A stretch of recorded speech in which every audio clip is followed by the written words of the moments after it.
Well, hi, it's Tom.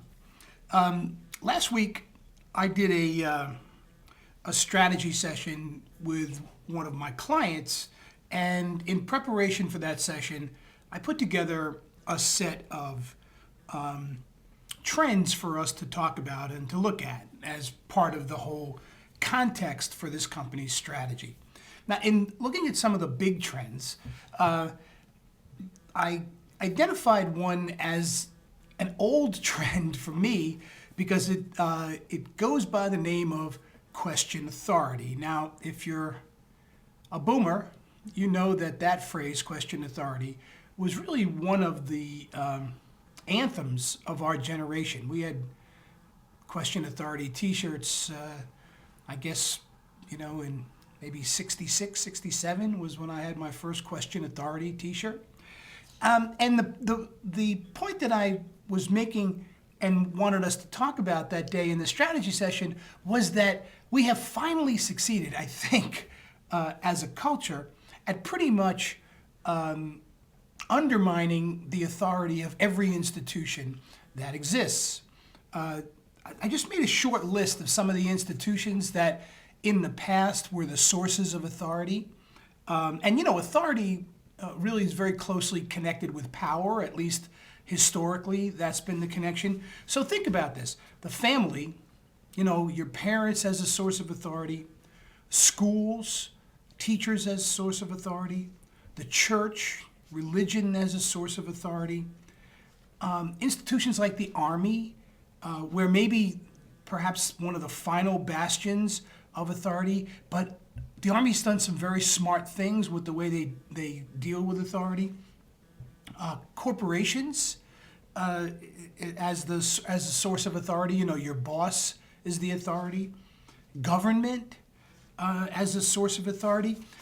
All of those are pretty well gone. I mean, the news media used to be a source of authority. You would listen to them because they knew what they were talking about.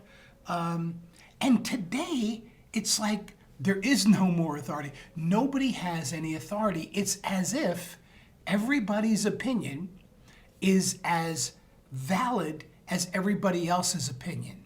And so instead of those institutions that used to be the sources of authority, today we look to one another as the sources of authority.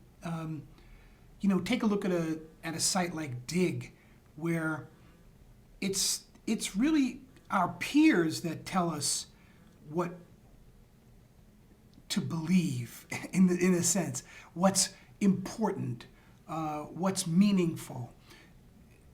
The phenomenon that we're all a part of here online is one of the most corrosive forces that has ever been developed in human culture. And what it corrodes is centralized authority. And so that now anybody with a camera, anybody with a computer, anybody with a blog, anybody with any kind of distributed capability to produce material can be an authority. Well, if everybody can be an authority, then nobody is really an authority. Not with any kind of permanence like these institutions that used to be the sources of authority are. The speed with which authority gets created and gets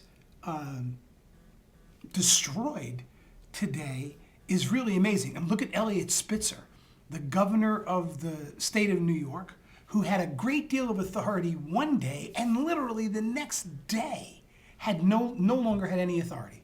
He had to go as governor because a story that probably would have been, I won't say covered up, but it might not have been as big a deal in times past. Now, because of the ability to amplify and point that amplified power at sources of authority, completely destroyed his career by virtue of his own actions. So, I don't know, I find that to be an amazing development in culture. Think about music labels, music companies, publishing companies that used to be the authorities on books, editors who used to be the authorities on what got put into magazines and what got put into newspapers. All of those authorities are gone, essentially gone today. And I'm really fascinated at what you think the impact of all this is, and where it's going, where you see it going. So thanks, and see you again. Take care. Bye-bye.